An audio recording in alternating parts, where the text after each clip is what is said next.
Shalom jemaat itu sisi yang terkasih. Sekali lagi shalom. Yang bersuka cita boleh lambaikan tangannya untuk Tuhan kita. Haleluya. Semua datang dengan sukacita, amin. Amin.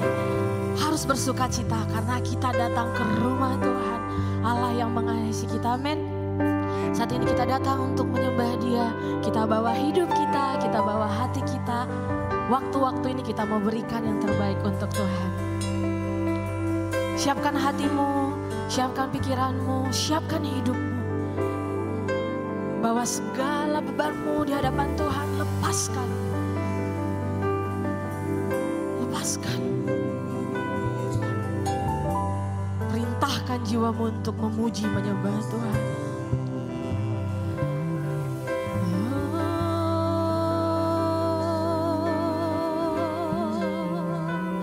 Pujilah Tuhan, hai jiwaku.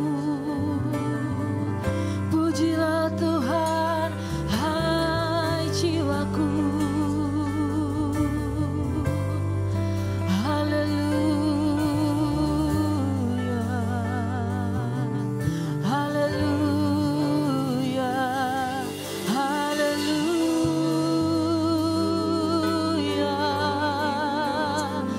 Terima kasih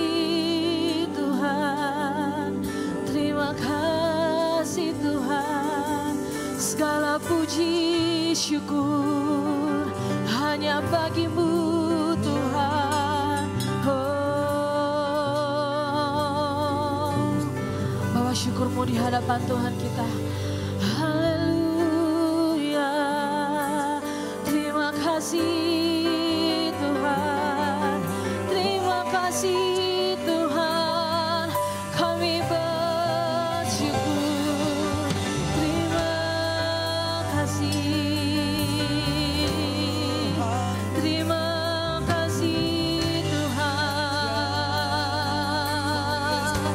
kami bersyukur karena Kau baik-Mu setiap hari, kasih setiamu dalam hidup kami.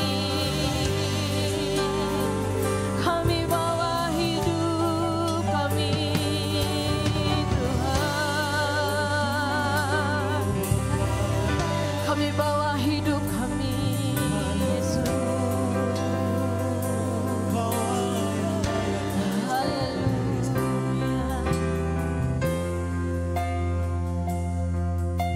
Kau sungguh sangat baik dalam hidup kami Tuhan.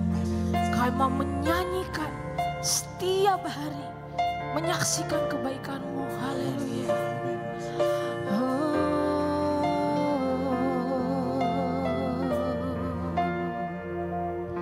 Haleluya. Saksikan kebaikan Tuhan. Yesus, Kau sungguh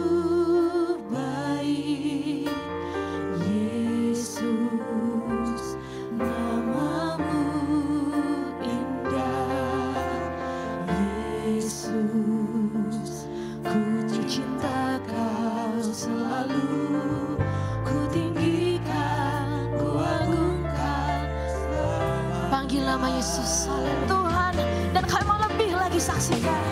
Yesus, Kau sungguh baik. Yesus, nama-Mu indah.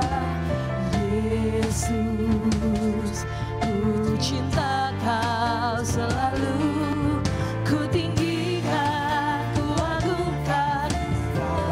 Panggil namanya Yesus, Yesus. Kau tunggu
Kami menyembahmu dari dasar hati kami Tuhan, kami nyatakan Kau yang layak terima semua pujian, kemuliaan hanya bagi Tuhan. Nyatakan ku mau memujimu, memujimu.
Setiap kata-kata kami menyaksikan Tuhan, betapa kami haus dan rindu akan hadirat-Mu.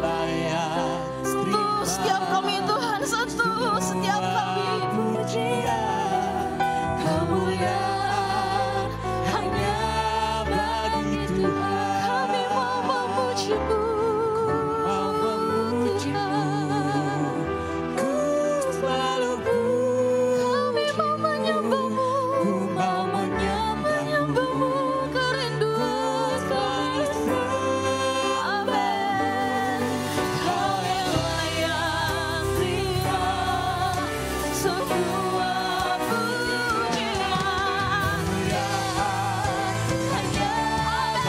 Tuhan.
Segala kemuliaan hanya bagi-Mu Tuhan. Sorak-sorai pujian dan penyembahan kami hanya Engkau satu-satunya yang layak dimuliakan.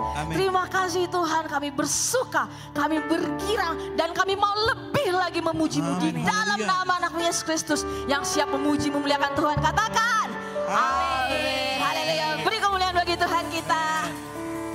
Sapa kiri kananmu, katakan, Kau punya Tuhan yang terbesar. Kau punya Tuhan yang termulia. Haleluya. Amin. Kau terbesar dan mulia. Ajaib semua perbuatanmu. Kau terbesar. Amin. Biarlah semua memuji-Mu. Yes, biar seluruh bumi menyaksikan kedahsyatan-Mu dalam hidup kami Tuhan. Haleluya.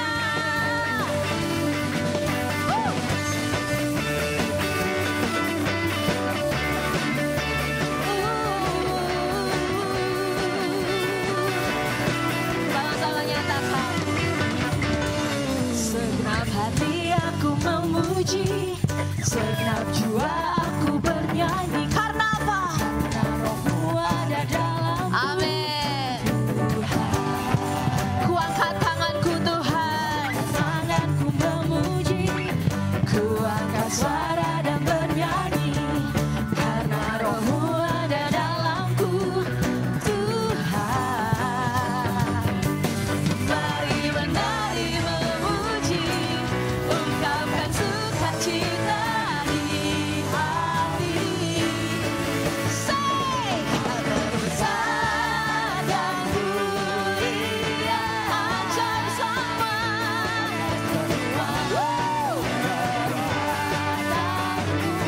Kau terbesar Tuhan, terbesar dan mulia. Biarlah semua memuji-Mu. Yes, boleh kasih tepuk tangannya untuk Tuhan kita.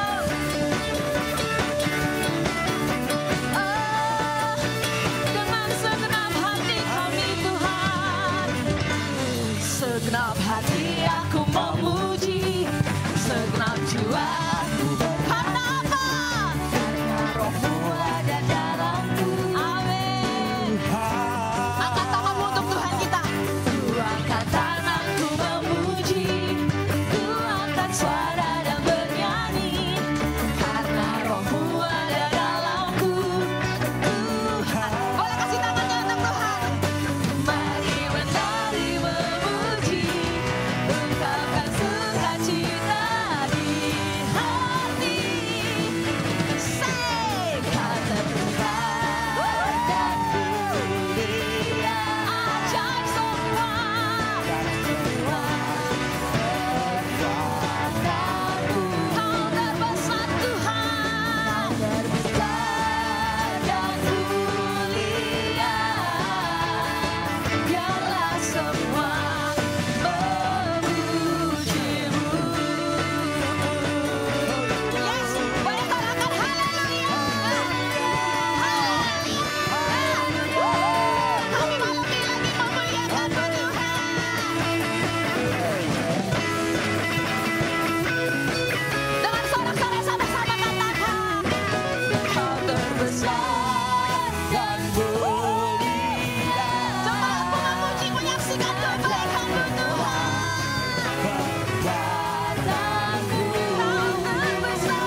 menyatakan ajaib semua perbuatanmu. Bukan hanya dalam keadaan baik, sekalipun tidak baik kita tetap sorakan Tuhan, kami memuji-Mu, amin. Haleluya, amin. Sorakan haleluya. Yang mau melompat untuk Tuhan kita, haleluya. Nyatakan Yesus, Kau kekuatan di hidupku. Akan gentar langkah kami Tuhan, gentar langkahku. Amin. Kau angkat kami Tuhan, Kau angkat tanganku di saat ku jatuh. Kaulah sumber kuatku, sekalipun lembah gelap kami lewati. Lembah yang gelap kan ku lewati. Karena apa? Karena Engkau sertaku. Dengan imanku ku diselamatkan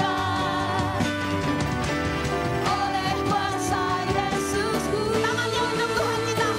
Ku angkat tanganku, sorakan haleluya. Kami angkat tangan kami di hadapan-Mu Tuhan. Kuasa surga bumi nyatakan. Ku angkat tanganku, nyatakan Kau hebat. Allah yang perkasa, berkuasa selamanya.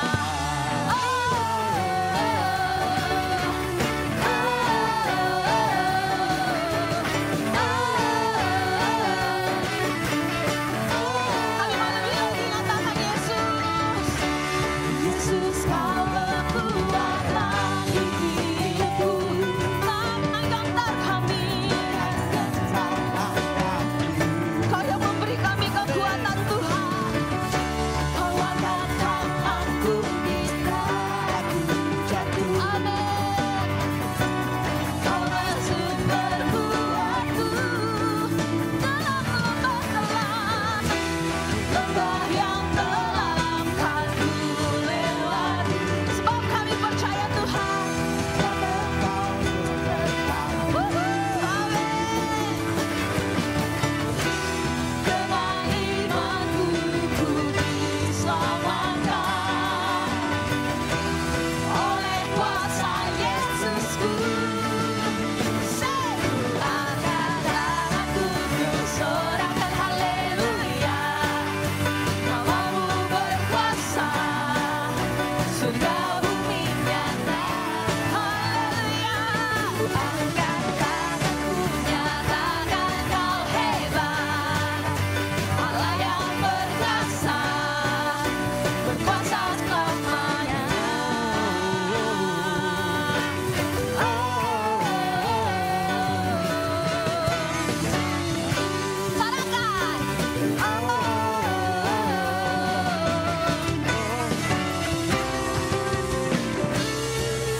Katakan, ku angkat tanganku, ku sorakan haleluya. Namamu berkuasa, surga bumi nyatakan. Ku angkat tanganku, nyatakan Kau hebat. Allah yang perkasa, berkuasa selamanya. Ku angkat tanganku, ku sorakan haleluya. Kami bersorak-sorai untuk-Mu Tuhan. Amin. Kami angkat tangan kami.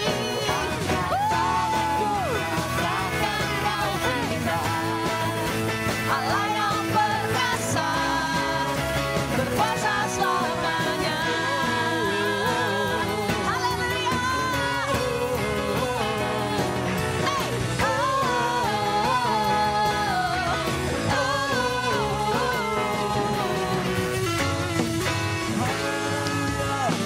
Sorakan haleluya.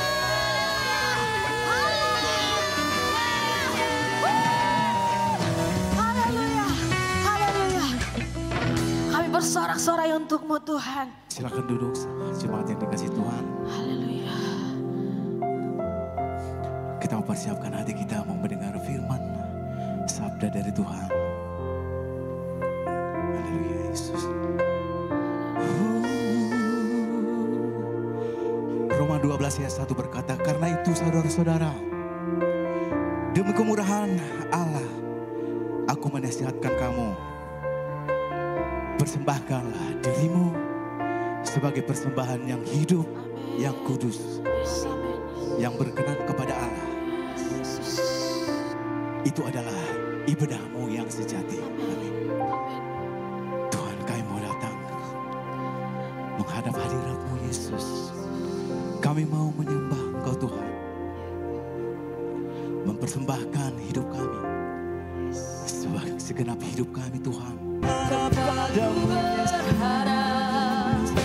hanya Kau tempatku bersandar bersama Tuhan Yesus. Haleluya Yesus, Kau sungguh baik, Kau sungguh ajaib Tuhan.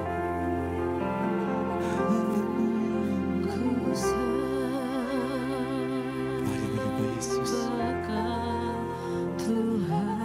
Kami menyembah-Mu Tuhan,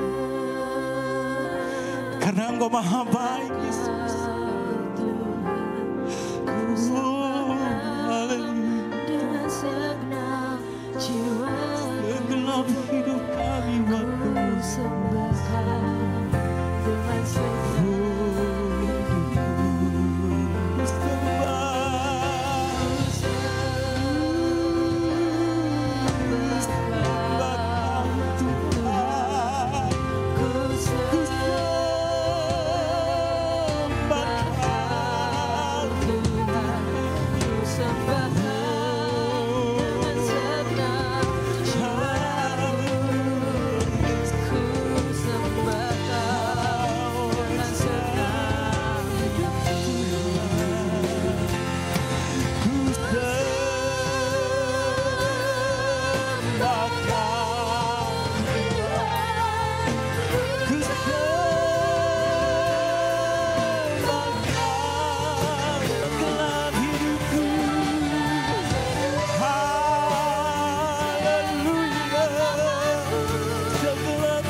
sekali lagi segenap hidupku.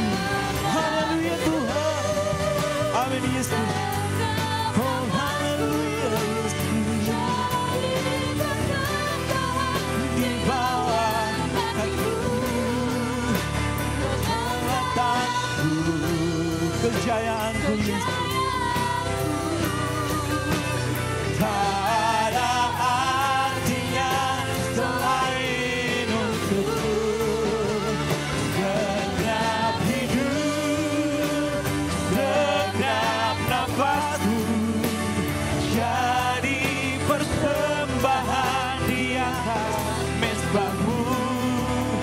Kekuatanku, pengharapanku,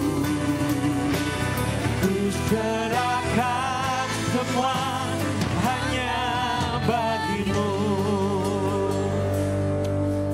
Bapak Ibu, ketika saya menyanyikan lagu ini, saya merasa seperti Tuhan bicara.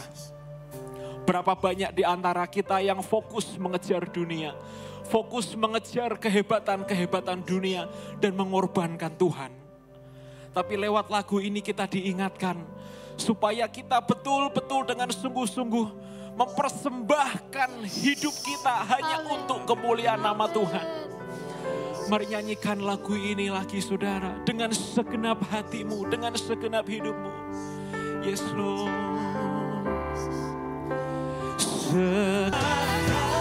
Semua hanya bagimu, segenap hidup dan segenap nafasku jadi persembahan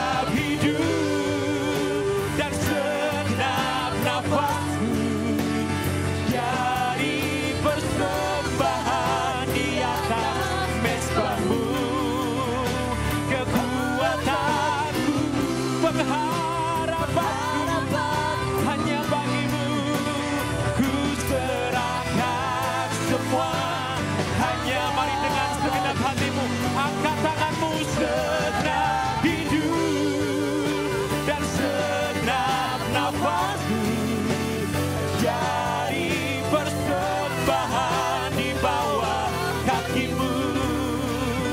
Kebanggaanku, kejayaanku, ku serahkan semua. Selain untukmu, segenap hidup dan segenap nafasku jadi persembahan di atas mesbamu. Kekuatanku, pengharapanku, ku serahkan semua hanya bagimu. Kekuatanku, pengharapanku, kami serahkan, ku serahkan semua hanya bagimu. Kekuatanku, pengharapanku, ku serahkan semua hanya bagimu. Berikan kemuliaan buat Tuhan kita.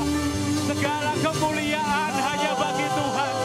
Sebab hanya Engkau Tuhan yang layak menerima pujian, hormat dan syukur kami. Tuhan, kami persembahkan hati kami, hidup kami hanya untuk kemuliaan nama-Mu saja. Dan sekarang kami mau duduk diam di bawah kaki-Mu Tuhan. Kami buka hati kami buka telinga rohani kami, agar kami siap menerima kebenaran itu. Kebenaran yang menghidupkan, kebenaran yang mengubahkan hidup kami. Terima kasih untuk hadirat-Mu. Kami sungguh-sungguh rindu berjumpa dengan Engkau secara pribadi melalui firman-Mu. Bicaralah Tuhan. Di dalam nama Yesus Kristus yang siap menerima firman Tuhan berkata, amin. Boleh sekali lagi kita kasih tepuk tangan buat Tuhan, saudara. Wow, lagu ini maknanya dalam sekali. Bapak Ibu yang dikasihi Tuhan, boleh slide ditampilkan.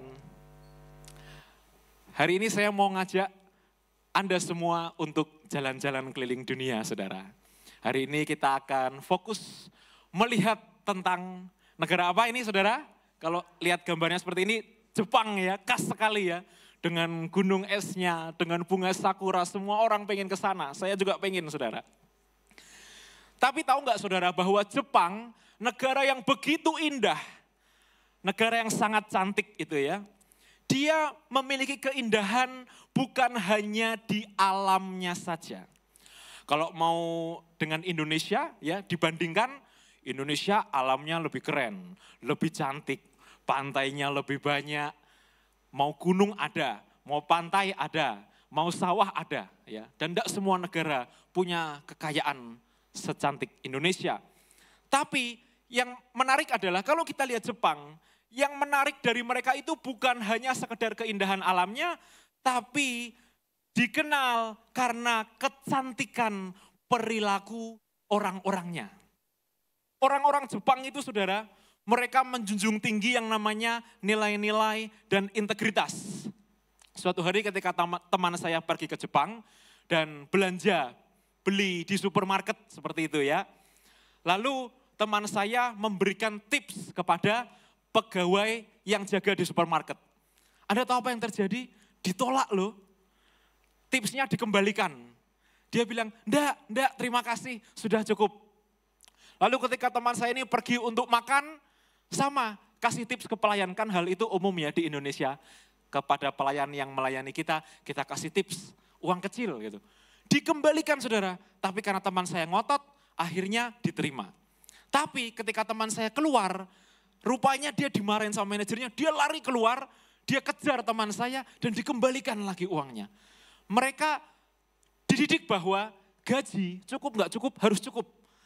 Mereka dididik untuk tidak boleh menerima lebih dari apa yang menjadi haknya mereka, yang diberikan kepada mereka.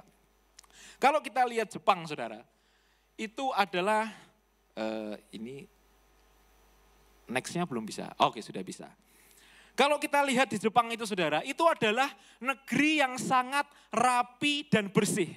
Di sana kita tidak akan menemukan orang yang buang sampah sembarangan. Ya. Selain karena mereka takut hukum kena denda mahal, tapi sebenarnya dari dulu dari hukum moral, hukum adat pun mereka dididik untuk tertib. Buang sampah, ya di tempat sampah. Nanti akan ada orang yang ngurusin sampah. Jadi kalau kita lihat di foto di depan ini, gambar sebelah kiri yang ada ikan koi, ini bukan akuarium saudara. Ini adalah selokan di Jepang. Hebat kan? Selokan di Jepang isinya ikan koi dan airnya jernih seperti kristal. Dan gambar di sebelah kanan kita bisa lihat, ini adalah stasiun ruang bawah tanah, stasiun untuk kereta bawah tanah ya. Dan ini terjadi banjir saudara. Kita lihat di gambar tengah dan gambar kanan, ketika Jepang kena banjir, ya Jepang juga bisa banjir ya. Tapi lihat airnya, bersih, jernih. Coba kalau misalnya kita lihat banjir di Semarang saudara. Ada yang ngapung-ngapung ya, ada yang berenang-renang, menikmati keindahan alam ya, dan itu merusak pemandangan. Tapi lihat nih orang Jepang, ya, mereka sungainya bersih, mereka dilarang buang air di sungai. Karena apa? Karena sungai itu untuk keperluan banyak orang, jadi nggak boleh dipakai untuk keperluan pribadi seperti buang air ya. Dan lihat bersih sekali seperti kolam renang, betul? Dan siapa yang mau berenang di sini? Saya pun mau saudara kalau airnya sebersih ini berenang ya. Lalu kalau kita lihat negara Jepang, itu adalah negara yang tertib dan aman.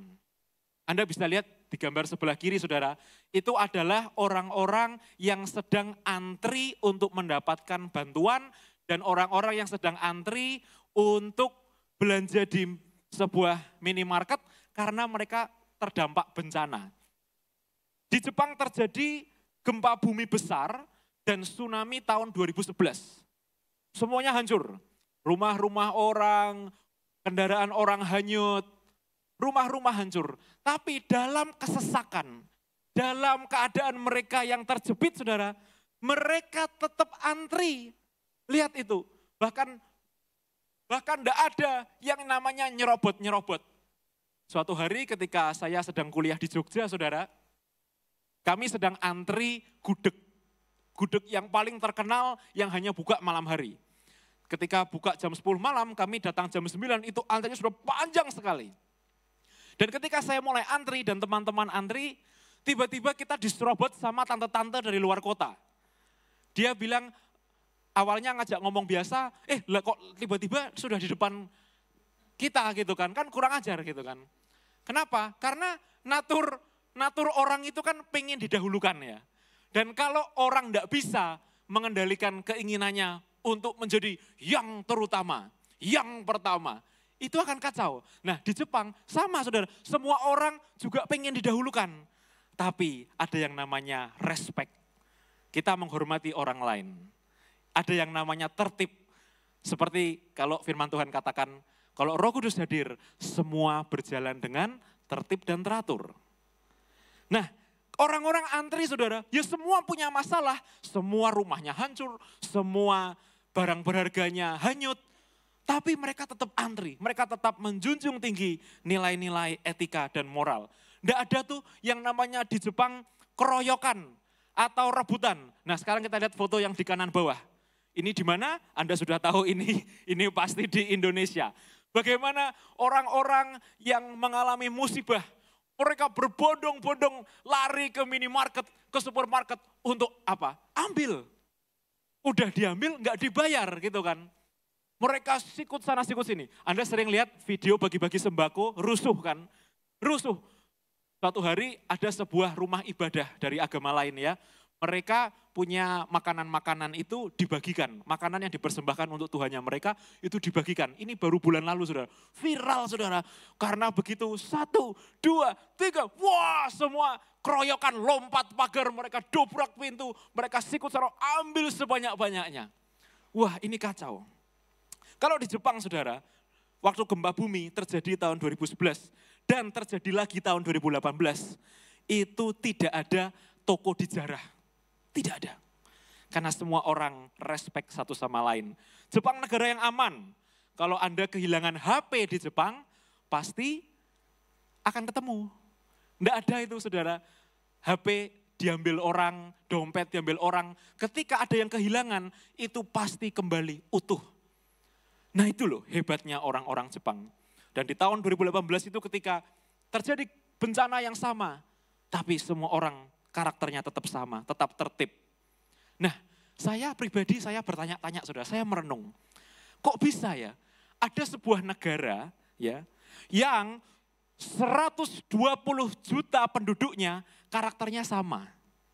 Kok bisa ya mereka semua tertib, mereka semua taat aturan, mereka semua menghormati orang lain. Padahal kan negara Jepang ini kan negara kepulauan ya, sama kayak kita. Dan kalau di Indonesia kita tahu beda pulau, beda budaya. Ya, kalau budaya Jawa orang sabar, orang luar pulau enggak bisa sabar gitu kan. Kita dengar rumor-rumornya seperti itu. Lah kok bisa? Ini negara kepulauan, orangnya beda-beda, sejarahnya beda-beda. Kok bisa sama ya? Satu negara tuh bisa baik, satu negara bisa punya karakter yang sama. Gimana ya cara mendidik 120 juta orang itu? Dan saya bertanya-tanya, bagaimana sih sejarah negara Jepang? Sebelum kita belajar sejarah negara Jepang, saudara, kita sama-sama buka dulu Alkitab kita dalam Markus pasal 10 ayat 17.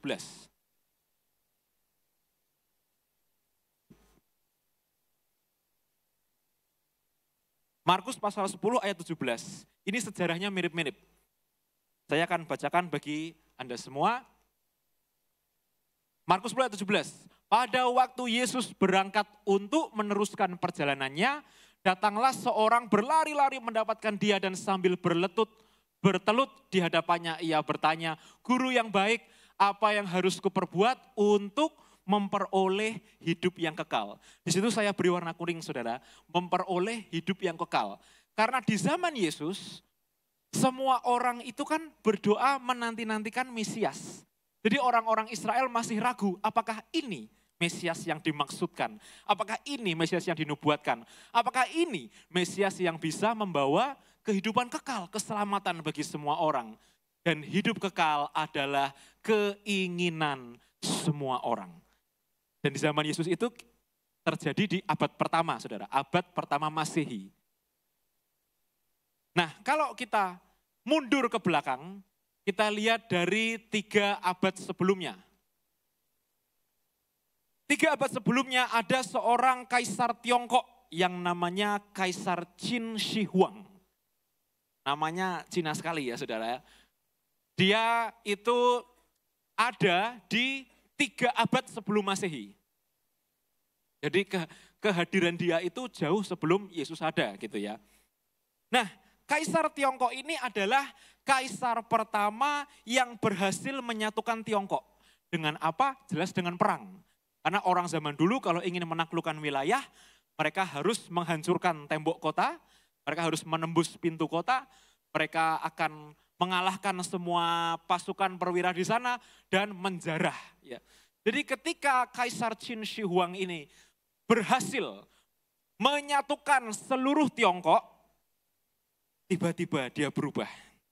Tiba-tiba dia jadi paranoid. Paranoidnya apa saudara? Takut mati. Takut mati ini kan hal yang normal ya. Semua orang pasti takut mengalami kematian, takut kalau kita akan mengalami sesuatu yang tidak enak. Dan dia terus merenungkan, terus memikirkan bagaimana kehidupan afterlife. Setelah hidup ini kita jadi apa? Karena dari Tiongkok sana juga asal muasal teori reinkarnasi kan. Bagaimana orang setelah meninggal nanti akan ada hidup lagi. Tapi kita sebagai anak Tuhan saudara, kita nggak boleh percaya dengan teori inkarnasi, reinkarnasi. Yang kita percaya adalah kalau kita mati, kita berubah menjadi tubuh kemuliaan di surga. Tapi orang dunia beranggapan reinkarnasi, nanti kalau dosanya banyak bisa jadi babi. Kalau dia suka mukul nyamuk, dia bisa jadi nyamuk gitu ya saudara. Tapi itu iman orang, kita tidak beriman seperti itu, kita beriman kepada Yesus, maka kita akan memiliki tubuh yang baru di dalam kerajaan surga. Nah, Kaisar Tiongkok ini karena dia takut mati, dia mendengar rumor, ada gosip yang mengatakan bahwa di seberang Cina, berarti di Jepang sekarang, itu ada pulau para dewa. Pulau para dewa dia mendengar tentang dewa-dewa itu tinggal di sana. Karena orang-orang di Tiongkok percaya matahari terbit dari timur, betul? Jadi mereka melihat matahari dari Jepang. Mereka percaya ada sesuatu yang ilahi di Jepang. Maka dia mengutus seorang yang namanya Shufu. Dia mengutus Shufu, ini adalah seorang alkemis, ahli kimia. Dia menugaskan Shufu, pergilah ke pulau para dewa, carilah ramuan untuk bisa hidup abadi. Lalu ini kata-kata Shufu, saudara. Dia berkata, oke, Kaisar, siap. Aku bisa mencarikan ramuan hidup abadi, tapi kasih aku 1.000 orang-orang terbaik dari seluruh Tiongkok. Jadi dia berkata kepada Kaisar, oke, aku bisa carikan, aku bisa buatkan ramuan abadi dari tumbuh-tumbuhan di Pulau Jepang, tapi aku punya satu syarat, kirimkan bersama-sama dengan aku, kasih aku 1.000 orang-orang terbaik, orang-orang pandai, orang-orang cakap dari Tiongkok dibawa. Akhirnya Shufu membawa 1.000 orang pinter, orang terampil. Dia bawa pengrajin kayu, dia bawa ahli tumbuh-tumbuhan, dia bawa ahli kimia, dia bawa benih-benih tumbuhan, dia bawa semua orang-orang terbaik dia bawa, saudara. Dan apa yang terjadi Anda tahu? Shufu berhasil menemukan Pulau Jepang. Dan di sana dia melihat, dia tahu bahwa ramuan hidup abadi itu tidak ada. Di situ dia cerdik. Dan ketika dia sudah menemukan Pulau Jepang, dalam catatan sejarah saudara, Shufu tidak pernah kembali ke Tiongkok. Dan di sana dia bersama dengan 1.000 orang terbaik itu, dia memulai kehidupan dan peradaban yang baru, yang makmur dan penuh damai. Kalau kita lihat dari sudut pandang Kaisar ya, pasti Kaisar marah kan, dikhianati. Wah, ini anak buah kurang ajar. Ini sudah mengelabui aku. Dia malah nipu, sekarang dia kabur membawa 1.000 orang terbaik dari negeri itu. Tapi kalau kita lihat dari sudut pandang Shufu, saudara. Shufu tahu bahwa orang serakah tidak pernah merasa kenyang di hidupnya. Shufu tahu bahwa manusia cenderung tidak pernah merasa puas. Jadi kalau misalnya Kaisar sudah berhasil menaklukkan Tiongkok dan Shufu kembali ke Tiongkok, maka Kaisar akan ingin menguasai Jepang, ingin menguasai tempat yang lebih luas lagi. Dan saya akan tunjukkan kepada saudara yang namanya hantu berwajah tidak seram. Kita sering dengar kisah ini ya saudara, Casper, hantu yang dibikin tidak seram. Tapi saudara, hantu berwajah tidak seram ini ada hantu-hantu modern yang namanya money, power, and honor. Uang, kekuasaan, kekuatan, dan kehormatan. Dan hantu-hantu modern ini yang tidak seram ini banyak merasuki pikiran-pikiran anak-anak Tuhan. Seperti misalnya, kita akan ulas satu-satu ya, more money. Ada orang saudara ya, yang minta kenaikan gaji, tapi setelah gajinya naik, dia tetap merasa tidak cukup. Ada orang ya, yang gajinya 2 digit. Besar kan? Cukup kan? Buat hidup cukup. Enggak mewah tapi cukup. Gajinya 2 digit, tapi masih selalu berkata kurang.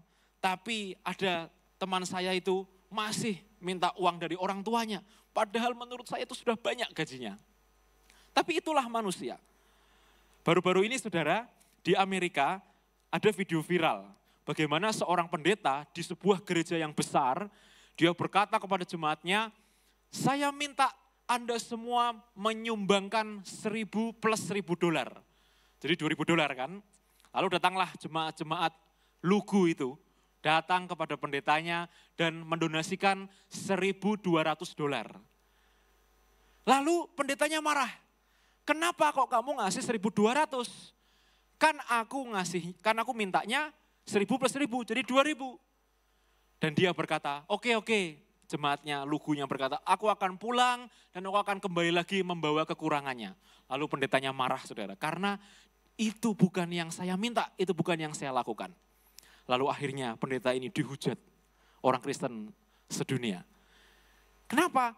Karena ini sudah pendeta, dia mata duitan gitu kan saudara. Dia maksa orang untuk memberi persembahan sesuai nominal. Dia bilang ini Tuhan bilang pada saya.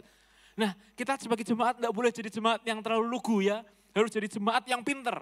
Kenapa? Karena Yesus tidak pernah minta-minta uang. Amin. Dan Abuna selalu mengajarkan kepada semua jajaran di bawahnya, pendeta-pendeta. Tidak boleh minta-minta uang. Karena Tuhan akan mencukupkan apa yang menjadi kebutuhan kita.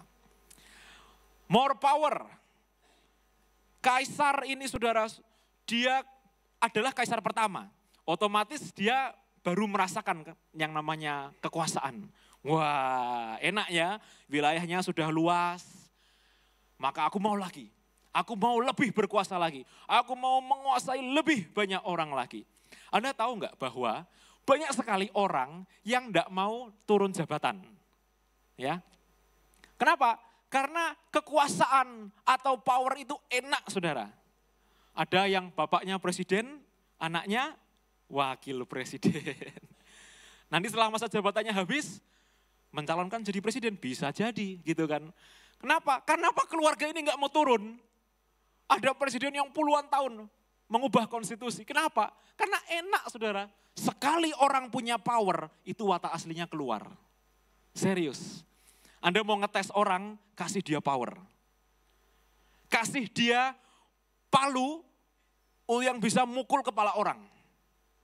Kita cek, seperti apa? Apakah dia akan menggunakan power itu untuk kemuliaan dirinya, atau dia tetap rendah hati dan adil dalam menggunakan palu itu. Dulu saudara ada wali kota Semarang yang jadi tersangka korupsi. Herannya kok anaknya mencalonkan diri jadi wali kota Semarang. Puji Tuhannya nggak kepilih saudara. Karena kan like father like son ya kan. Bapaknya seperti itu, ya anaknya ya mirip-mirip dah, nggak jauh beda sama bapaknya. Itu loh saudara, hati-hati dengan yang namanya power ini. Lalu yang ketiga, honor, kehormatan. Ada begitu banyak anak Tuhan sekarang kelakuannya kayak orang dunia. Yaitu butuh pengakuan sosial. Seneng dijilat. Saudara ngomong-ngomong soal jilat menjilat. Saya itu kok risih ya ketemu orang yang sukanya menjilat-jilat gitu loh. Yang sukanya menyanjung-nyanjung orang lain. Saya risih itu dengerin seperti itu. Karena saya nggak suka dijilat gitu kan. Saya nggak suka dipuji-puji gitu. Jadi kalau ada orang muji-muji saya wah ini aneh ini. Ini ada apa ini? Motifnya apa ini? Kayak gitu. Dan kita sebagai anak Tuhan saudara, daging kita pengen dijilat. Tapi kita harus berani mengalahkan ego dan berkata, no, all honor, all glory, semua hormat kemuliaan.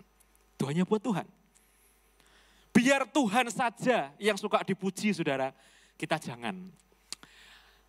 Ada seorang pelayan Tuhan yang curhat ke saya, dia berkata ketika saya melayani di gereja ini, semua orang muji-muji saya. Oh mainnya bagus gitu ya. Di depan muji-muji, di belakang nusuk saudara, jelek-jelekin. Jadi bahaya, jangan salah ya. Orang-orang yang memuji-muji, yang mengeluh-elukan Yesus di gerbang Yerusalem. Orang yang sama, yang berteriak salibkan dia. Dia hati-hati saudara, kalau orang suka menjilat itu Anda harus hati-hati. Kehormatan. Ada orang-orang yang sudah naik, nggak mau turun tadi kan, karena mereka punya power, karena mereka juga punya honor. Karena ketika orang sudah naik, saudara, mereka butuh apa? Kehormatan. Butuh diakui orang lain. Ada sepasang influencer, saya kenal dekat saudara. Di kota Semarang, followersnya sudah banyak sekali. Artis muda, mereka habis nikah, membangun keluarga yang baru. Lalu saya tanya, lalu ditanya sama orang, kenapa udah married kok belum program punya anak gitu kan. Lalu dia bilang, oh enggak, kita mau pacaran dulu. Jawabannya keren saudara. Tapi saya yang sahabatnya, saya tahu dengan detail kehidupannya karena dia cerita. Karena dia membuka hidupnya sama saya. Dan alasan utamanya adalah karena sebenarnya mereka punya pergumulan keuangan. Jadi mereka merasa belum bisa untuk merawat anak. Karena pengeluarannya akan besar. Tapi di depan semua orang, dia bangun kehormatannya. Dia menggunakan mulutnya untuk membangun power, membangun kehormatan dirinya sendiri, untuk memuji-muji dirinya sendiri ya. Maka saudara, janganlah kita belajar dari Kaisar Qin. Kita belajar dari Shofu. Bagaimana dia memberi yang terbaik dalam hidup.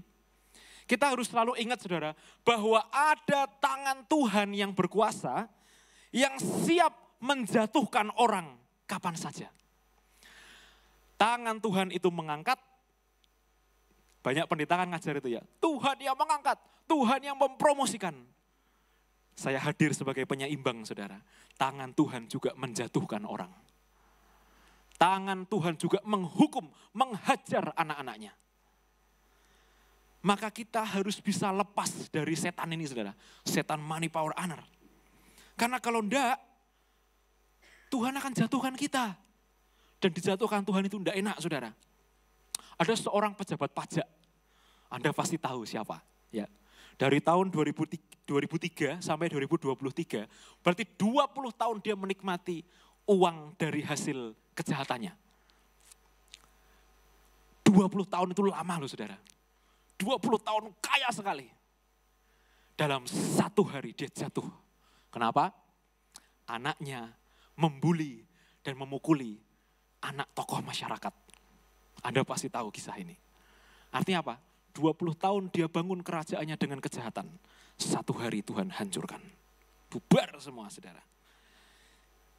Kita akan lihat Ayub pasal 20 ayat 5 sampai 7. Ayat ini akan memberikan teguran keras buat kita semua. Ayub pasal 20 ayat 5 sampai dengan 7, saya akan bacakan bagi Anda. Bahwa sorak-sorai orang fasik hanya sebentar saja. Dan sukacita orang durhaka hanya sekejap mata. Pemazmur berkali-kali mengatakan bahwa kebahagiaan orang fasik itu semu, saudara. Kebahagiaan orang jahat itu hanya sebentar saja. Maka kita jangan iri lihat hidup mereka. Kalau ada orang-orang yang kaya dengan melakukan hal-hal yang curang, dengan mengelabui bank, itu menarik loh. Saya punya teman, jago mengelabui bank, saudara. Gila, tapi kayaknya bukan main. Tapi ini kan ngeri sedap saudara. Sekali Tuhan tes, wah sudah. Kita jangan pernah iri dengan mereka. Ayat 6, walaupun keangkuhannya sampai ke langit dan kepalanya mengenai awan. Wah, ini kitab Ayub puitis sekali saudara. Dia tahu betul, Ayub tahu betul bagaimana orang angkuh gitu ya. Keangkuhannya sampai ke langit. Bahkan kepalanya menembus awan katanya. Tinggi sekali. Ayat 7. Wah ini. Namun seperti kotorannya, ia akan binasa untuk selama-lamanya. Siapa yang pernah melihatnya bertanya, di mana dia? Ini ayat terlalu vulgar saudara. Tapi betul. Bahwa manusia, semua orang itu punya kotoran, betul? Dan semua kotoran orang itu bau. Enggak ada satupun kotoran kita yang harum. Kalau ada yang kotorannya harum, saya siap berguru pada Anda. Tapi ini firman Tuhan saudara. Ini nyentil kita. Ingat ya, kamu itu manusia. Kamu itu debu. Aku bisa sewaktu-waktu cabut nyawa. Hari-hari ini saudara, saya sedang berduka. Karena dosen pembimbing saya waktu saya kuliah teknik dipanggil Tuhan. Mendadak karena sakit. Padahal usianya masih belum terlalu tua. Baru 1 tahun jadi guru besar. Dapat promosi jadi guru besar, saya datang ke Jogja untuk menghadiri undangan beliau. Kok kemarin dipanggil Tuhan saudara, saya sedih karena ini orang baik sekali. Lalu ketika saya cerita itu kan ke Abuna-Abuni, ke Revival, karena mereka semua kenal dengan dosen saya. Lalu tiba-tiba datanglah Revival dan berkata, hah Pak Prof ini meninggal. Iya aduh sedih banget ya. Saya bilang ini orang baik sekali loh kok meninggalnya cepat. Lalu Revival berkata saudara, iya ya kenapa ya orang baik meninggalnya cepat. Kok orang jahat malah umurnya panjang. Apa kita kurang baik ya kok kita masih hidup gitu saudara. Itu bercanda ya saudara. Setiap orang itu sudah punya timeline-nya masing-masing. Tiap orang sudah punya garis akhirnya masing-masing. Maka ketika orang meninggal, Paulus berkata, aku telah mencapai garis akhir. Garis akhirnya orang beda-beda, umurnya orang beda-beda. Yang menentukan siapa Tuhan, maka jangan main-main. Tuhan bisa sewaktu-waktu cabut nyawa kita. Dan kita harus bisa mempertanggungjawabkan hidup kita kepada Tuhan. Maka kita tidak boleh iri melihat kebahagiaan orang fasik. Kebahagiaan orang-orang berdosa. Kenapa orang itu pendosa, cari duit haram, kok malah diberkati Tuhan? Kita tidak boleh iri, saudara. Kita tidak pernah tahu kapan Tuhan melakukan tindakan untuk menggeser dia. Tapi Abuni itu punya quote bagus. Harta kekayaan orang fasik diberikan kepada orang benar. Katakan amin. Amin, saudara. Itu ada di Amsal. Harta kekayaan orang fasik akan diberikan kepada orang benar. Jadi orang fasik mengumpulkan hartanya berlelah-lelah, yang menikmati siapa? Orang benar. Maka jadilah orang benar. Saudara, Tuhan Yesus datang ke bumi untuk melakukan dua hal. Yang pertama, dia datang untuk menebus manusia dari dosa. Yang kedua, dia datang untuk menghina-hina orang Farisi dan ahli Taurat, saudara. Yesus datang untuk mengata-ngatai mereka. Dan berkata, hai kamu keturunan ular beludak. Wah, coba Anda dikatain itu di depan publik, Anda marah enggak, saudara? Tersinggung enggak, saudara? Hai kamu ular beludak, gitu. Marah kan, kesel. Tapi yang mau Tuhan Yesus itu apa? Hancurkan egonya. Egonya tuh dihancurkan dulu. Supaya mereka boleh merasa tulus, merasa suci. Itu boleh. Tapi motivasinya harus benar. Motivasinya harus God-center. Bukan self-center. Tuhan itu benci kali sama orang sombong, saudara. Maka kita harus jadi orang yang rendah hati. Amin. Seperti lagu tadi. Pemain musik maju ke depan. Seperti lagu tadi. Segenap hidup, segenap nafas kita berikan buat Tuhan. Yuk kita pakai kepandaian kita. Kita pakai talenta kita beri untuk Tuhan. Saudara, kalau Tuhan tanya, ku beri satu permintaan, apa yang Anda mau? Lalu Tuhan jawab, wah semua punya banyak ya.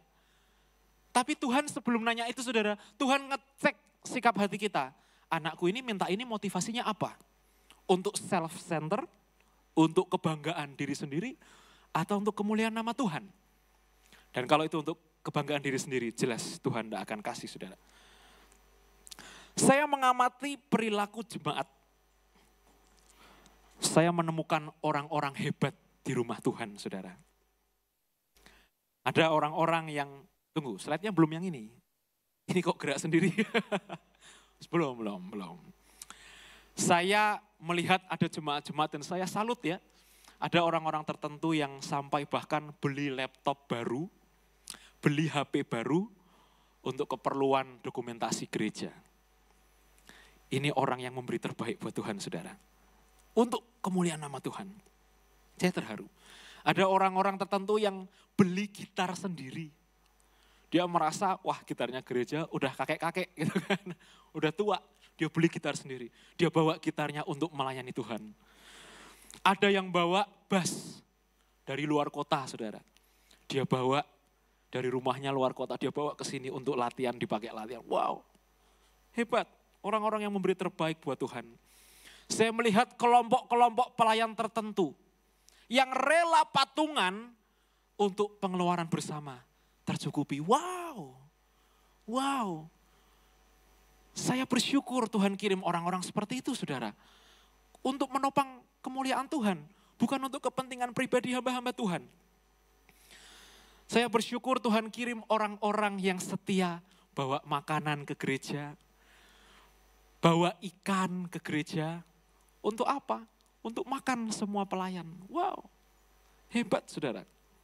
Ada orang-orang, para pelayan, anak-anak muda naik ojek online karena tidak bisa diantar orang tuanya. Datang latihan bolak-balik 2 kali ibadah, datang lagi 2 kali, 4 kali bolak-balik.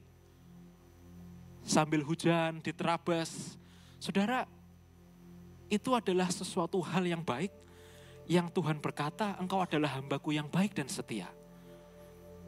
Saya yang menjadi hamba Tuhan saja tersentuh, apalagi Tuhan yang menjadi atasan kita semua, saudara. Orang-orang yang memberi tanpa dipaksa. Saudara, Anda tahu, di Semarang ada sebuah gereja yang kalau berdoa persembahan seperti ini. Mari angkat tinggi-tinggi persembahan dan persepuluhanmu.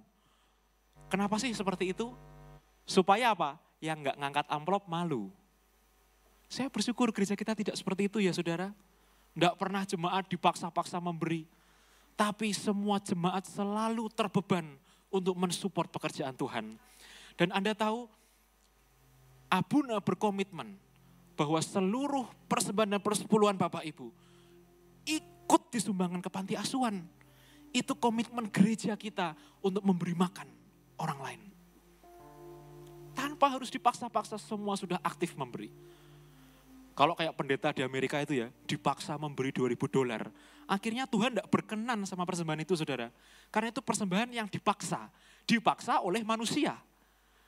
Tapi persembahan yang berkenan di hati Tuhan, yaitu orang-orang yang memberi dengan sukacita. Amin. Katakan kanan kirimu, Anda adalah orang-orang terbaik di rumah Tuhan. Next. Ini slide yang terakhir saudara. Jumlah jemaat Yesus kurang lebih 250 orang. Waktu kita retret pelayan mimbar kemarin, yang hadir hanya 60 orang saudara. Jadi kurang lebih ada 60 pelayan Yesus, yang mana jumlahnya itu adalah 25% dari seluruh total jemaat yang ada. Enggak sampai 50% bahkan. Saudara, saya berpikir, seandainya seluruh jemaat Tuhan itu mau lebih lagi memberi yang terbaik buat Tuhan, seperti Sufu, ya. Dia bawa orang-orang terbaik untuk memulai hidup yang baru. Kalau kita semua berkomitmen mau jadi orang-orang yang terbaik kepada Tuhan, betapa berdampaknya gereja kita untuk negara ini. Betapa senangnya hati Tuhan. Betapa Tuhan akan berkata, hai engkau orang-orang yang kepadanya aku berkenan. Dan Anda tahu saudara, sekali kita mendapat tongkat perkenanan raja di atas kepala kita, semua hidupmu indah. Tuhan atur baik. Maka itu yang menjadi goal kita, tujuan utama kita itu untuk menyenangkan hati Tuhan, untuk kemuliaan nama Tuhan. Jadi kalau saya tanya, siapa mau masuk surga? Semua angkat tangan mau masuk surga. Tapi siapa yang mau melayani Tuhan? Yuk naikkan yang warna biru saudara. Baru 25%. Kita naikkan jadi 50% berani. Kalau kita sedang melayani, kita ini sedang membangun rumah kita di surga. Jadi ya jangan sampai pelayan-pelayan gereja kita orangnya itu-itu aja. Ya. Tapi semua orang harus terlibat. Pada waktu saya kuliah di Haifa saudara, ada sebuah gereja kecil, komunitas dari orang-orang Tiongkok yang sekolah di Haifa. Dan di gereja itu semua orang melayani. Jemaatnya cuma 50 orang. Tapi semua melayani. Termasuk saya. Sebagai satu-satunya orang Indonesia di sana, saya juga dipaksa melayani. Jadi minggu ini saya tugas ngajar sekolah minggu. Minggu depannya saya tugas singer. Minggu depannya saya tugas khotbah. Gitu terus. Dan semua. Tidak ada satupun yang tidak ngapa-ngapain. Semua ambil bagian. Semua menjadi yang terbaik buat Tuhan. Saudara, ketika seandainya semua orang di dunia ini takut Tuhan. Seandainya semua orang di dunia ini mau memberikan yang terbaik hidupnya buat Tuhan. Seandainya. Kita tidak butuh tentara dan polisi, saudara. Kenapa? Semuanya penuh damai. Semuanya penuh damai, semuanya bersukacita. Hidup tentram. Yuk kita belajar dari orang-orang Jepang. Kita belajar dari karakter mereka, tapi kita belajar dari iman kita kepada Yesus. Sebenarnya saudara, jangan salah menilai. Orang itu kan menilai, kok orang agama ini sabar ya? Kok orang agama ini damai ya? Saudara tahu, Yesus itu jauh lebih sabar, jauh lebih damai daripada mereka. Jadi karena kalau kita belum bisa sabar, kita belum bisa damai, artinya kita belum bisa jadi seperti Yesus. Bukan Yesus yang salah, bukan Alkitab yang salah kita. Ada orang-orang dari agama tertentu sampai meditasi loh saudara. Inner peace, damai di hati. Self control, pengendalian diri. Kita sebagai orang Kristen juga harus meditasi. Tapi meditasinya kita di dalam firman Tuhan. Di dalam pujian dan penyembahan kita kepada Tuhan. Maka saudara, pesan terakhir buat kita semua. Fokus jadi orang-orang terbaik. Kita stop mencari yang terbaik. Oh, aku mau pergi ke gereja ini lebih baik. Aku mau makan di sini, ini lebih baik. Aku mau ke sini, lebih baik. Aku mau berteman, ini lebih baik. Saudara, nyari yang lebih baik nggak ada habisnya. Jadi daripada Anda lari-lari capek mencari yang terbaik, jadilah orang yang lebih baik. Amin. Saya rindu loh seluruh jemaat G2CC punya karakter yang baik. Saya rindu semua jemaat G2CC fokus mengubah diri, menyangkal diri untuk jadi orang yang lebih baik. Untuk kemuliaan nama Tuhan. Yuk sama-sama kita bangkit berdiri saudara. Kita akan nyanyikan lagi pujian tadi. Tuhan, dalam setiap langkah Engkau ada, melewati berbagai badai. Dalam kesesakan, dalam sukacita, dalam promosi Engkau ada Tuhan. Dan kami mau katakan pagi ini kepadamu, bahwa hidup kami persembahkan hanya bagimu. Amin. Kami mau belajar dari orang-orang Jepang, yang memberikan yang terbaik untuk dunia. Tapi kami Tuhan, kami mau berikan yang terbaik untuk Tuhan. Dan kami rindu suatu hari Tuhan berkata, hai engkau hamba-hambaku yang baik. Kami rindu Tuhan memberikan perkenanan-Mu kepada setiap kami Tuhan. Ini lagu kami persembahkan hanya bagimu saja Yesus.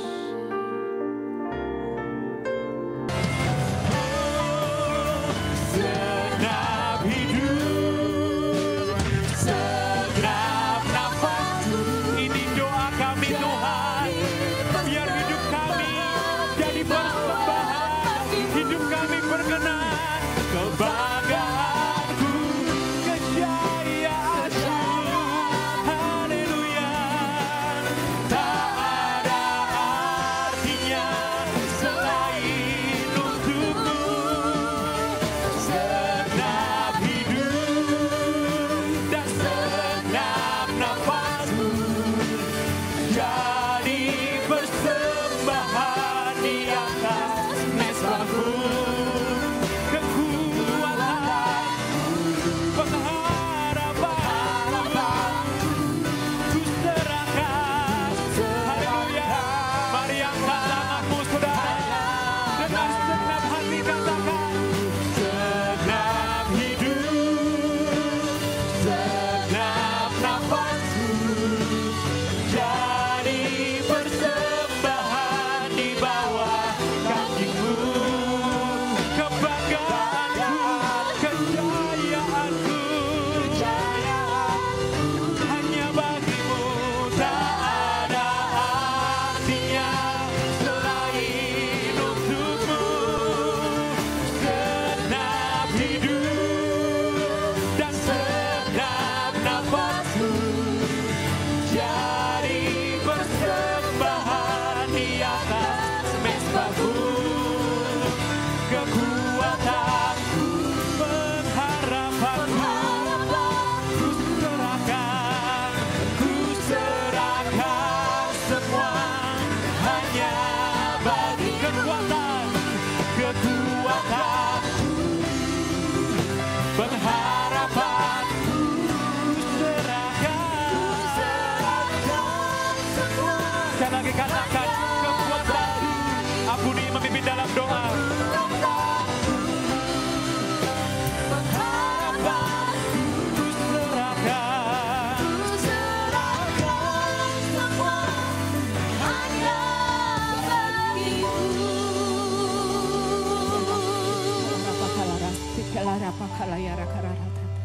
Lepaskan roh yang mau dididik dan diajarin oleh kebenaran firman-Mu di tengah-tengah kami Tuhan. Kami tahu Engkau sedang membangun setiap kami. Selapis demi selapis. agar kami punya kekuatan rohani yang kuat, agar kami bertumbuh di dalam kebenaran firman-Mu. Kami tidak mau mengecewakan-Mu Tuhan. Kami mau menjadi tanah yang baik untuk setiap perkataan-Mu itu boleh bertumbuh dalam hidup kami. Terima kasih Tuhan. Sejak hari ini kami tahu kami tidak akan pernah cukup untuk perbuatan kami kepada Engkau dan di rumah Tuhan. Semakin hari kami akan menjadi semakin bertambah baik dan bertambah cinta Engkau. Semakin punya hati yang peka untuk pekerjaan Tuhan. Semakin punya hati yang peka untuk mendengar suara-Mu dan melakukannya. Hati yang mendengar Tuhan dan melakukannya. Kami percaya Engkau sudah mengubah setiap kami pagi hari ini dan tidak ada satupun yang terlewatkan. Hati, pikiran dan jiwa roh kami semua persembahkan kepada Tuhan yang terbaik untuk Tuhan. Kami juga bersepakat saat ini Tuhan untuk hamba-Mu yang sejak muda Engkau sudah persiapkan. Biarkan tangan-Mu yang kuat itu terus menuntun hidup hamba-Mu Tuhan. Terus berada di dalam panggilan-Mu yang besar. Tugas dan tanggung jawab di depan. Semua akan tergenapi dengan baik. Karena Engkau Tuhan sendiri yang berjalan bersama dengan hamba-Mu. Dan kami bersepakat saat ini Tuhan. Kirimkan kepada hamba-Mu seorang pendamping yang ada di dalam satu hati dan satu visi untuk terus bekerja di ladang Tuhan. Membangun kerajaan Tuhan di muka bumi ini. Dan kami boleh melihat apa yang Tuhan sudah tetapkan di dalam hidup hamba-Mu ini akan tergenapi. Engkau mengurapi hamba-Mu, Engkau juga mengurapi umat-Mu. Di dalam nama Tuhan Yesus kami sudah berdoa. Bersama kita katakan, amin.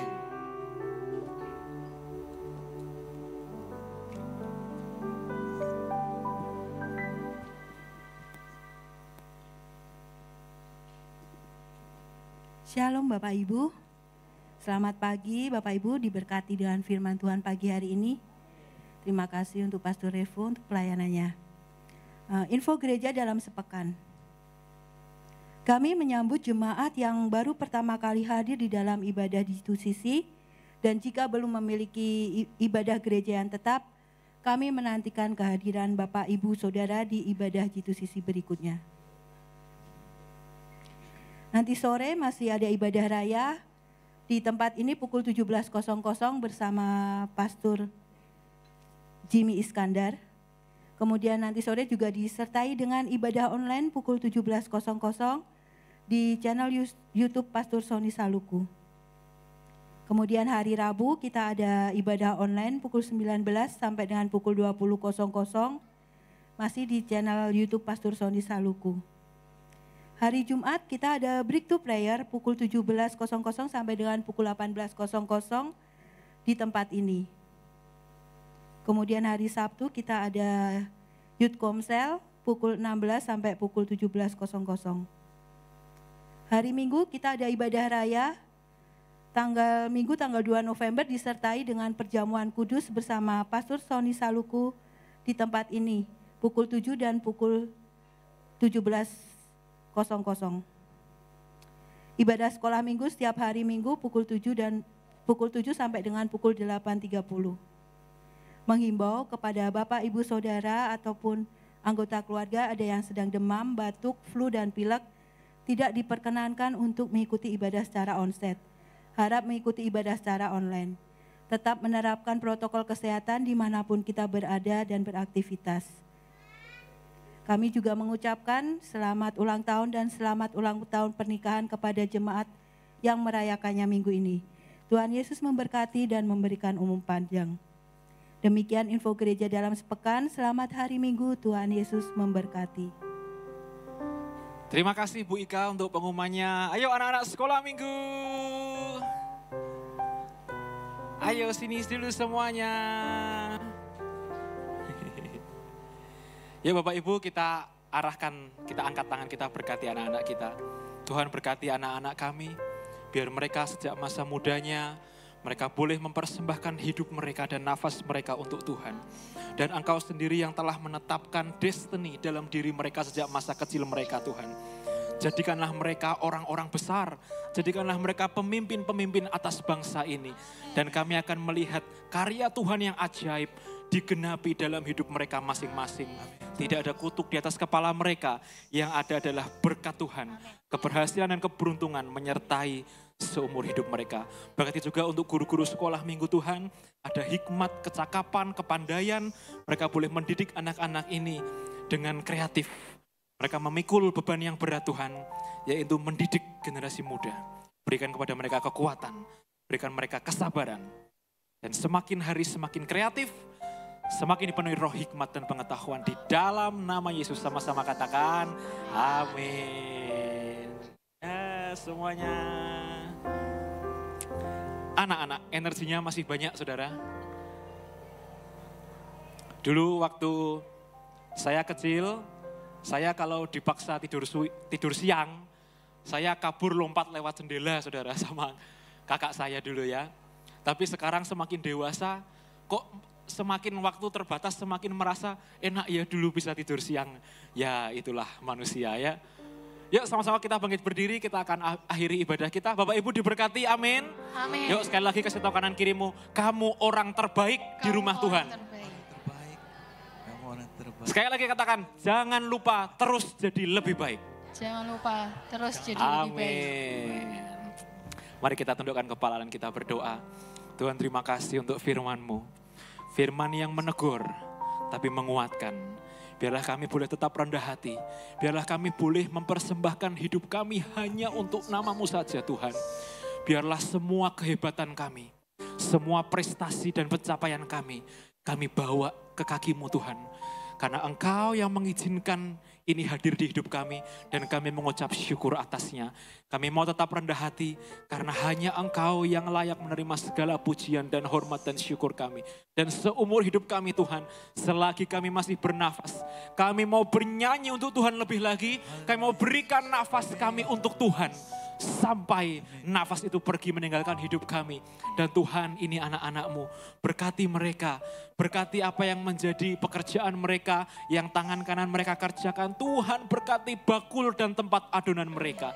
Jadikanlah anak-anak-Mu sumber berkat dan pengalir berkat Tuhan.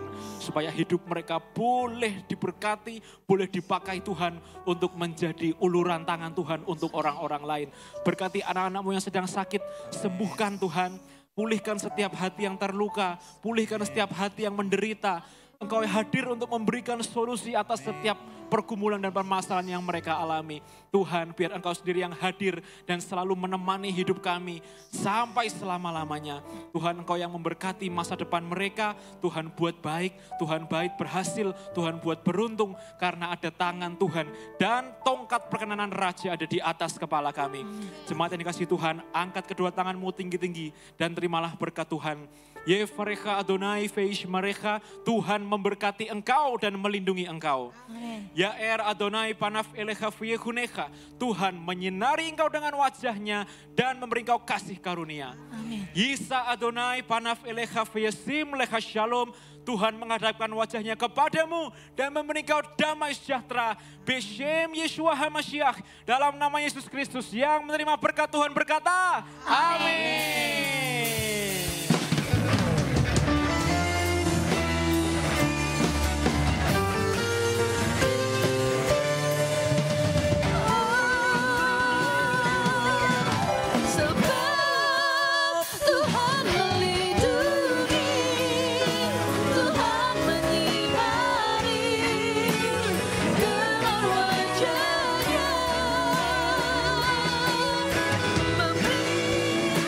Kasih